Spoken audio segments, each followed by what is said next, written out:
Hello, mystery fans. Well, our look at season 2 of Veronica Mars now continues on with Ahoy, Mateys. So, let's take a look at it. Duncan has a dream involving Meg and Veronica. After Duncan wakes up, Veronica reports her findings about Dr. Griffiths to Logan. Duncan puts Meg's letter from the previous episode into a drawer. Two parents of a student bus crash, Marcos Oliveras, comes to Mars investigations and that someone is harassing and stalking them over their son's death. Rude. They say that they know who's harassing them, but they just want proof. Veronica meets a man named Danny Boyd, who was previously operated on by Dr. Griffith.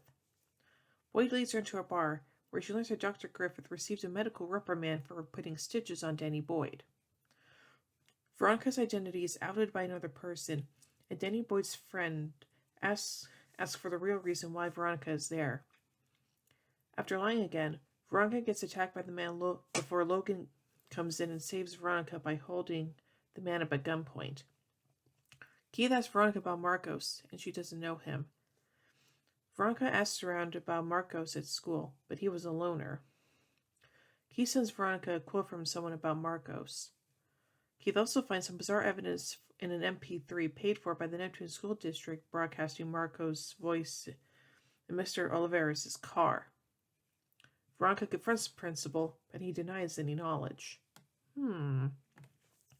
Veronica talks to Mac, who gives Veronica information that Marcos was actually in care of a popular school radio show. Marcos' show was mostly about roasting various Neptune High students, leading to Veronica to believe that anyone could be behind the harassment.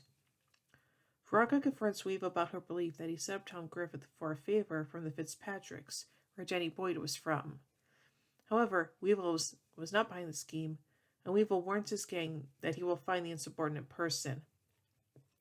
Later, Weevil talks to another biker, who tells him that Logan did stab Felix. However, Weevil is still skeptical.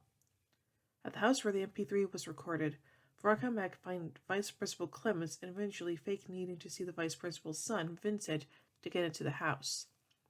Veronica and Mac find recording devices in Vincent's basement room and find out that something might have happened at a summer camp. Vincent denies any knowledge. Mr. Oliveras is unhappy with Keith's findings so far.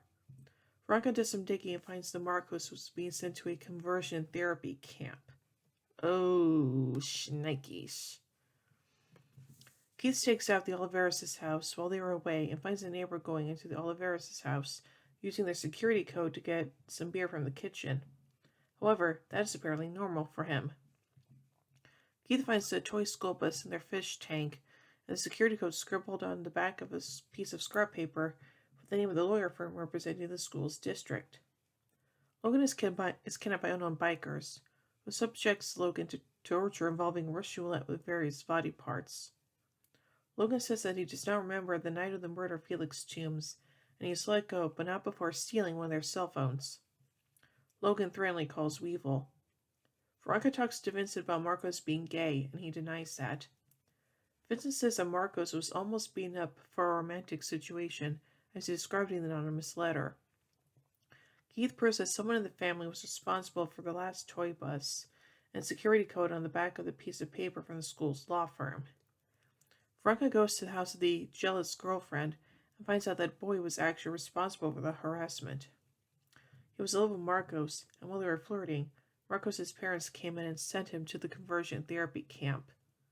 Ay. Marcos became depressed, and when he died, the boy took revenge on his parents by haunting their memories. Duncan has another dream about Meg, and when he wakes up, he opens the letter and says, "Oh my God." Cliffhanger! So anyway, let's get some cultural references made in this episode. Weevil mentions John DeLorean. The bar that Danny Boyd leads Veronica into is called the River Styx. Liam references Lucky Charms.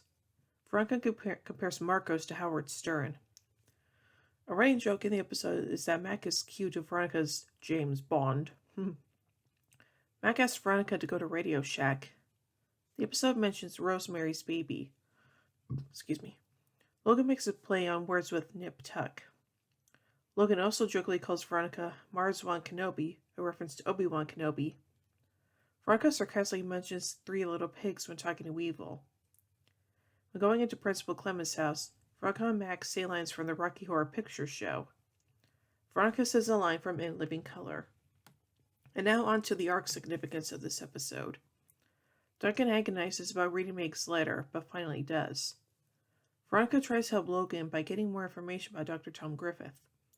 She goes to Danny, who had a bar fight wound treated by Dr. Griffith, and finds that he's a friend of the Fighting Fitzpatricks.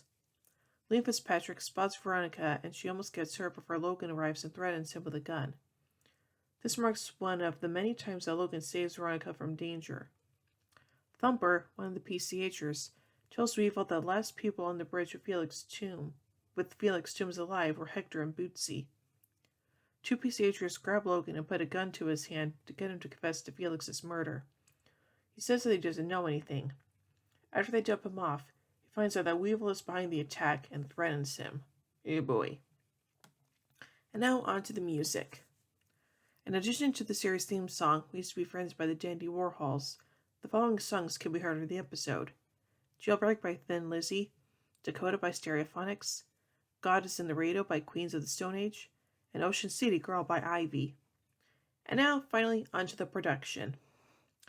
The episode was written by John M. Baum and Kathy Belbin and directed by Steve Gomer, marking M. Baum's 5th writing credit, Belbin's 2nd and penultimate writing credit, and Gomer's 2nd credit for the show.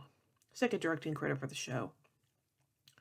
Despite being credited, 4 series regulars do not appear, including Wallace, Dick Casablancas, Cassidy Casablancas, and Jackie Cook. Also, Mag, played by Tina Majorino, returns in Ahoy Mateys after being absent since Green-Eyed Monster. The episode's title refers to a phrase spoken by Marcos when opening his radio show. Nice. So overall, this episode does a good job at advancing some of the plot threads of the season along forward quite nicely. So overall, I give Ahoy Mateys 4 marshmallows out of 5. Well, tune in tomorrow as we take a look at My Mother the Fiend. Oh boy. So until then, remember everyone, the game's afoot.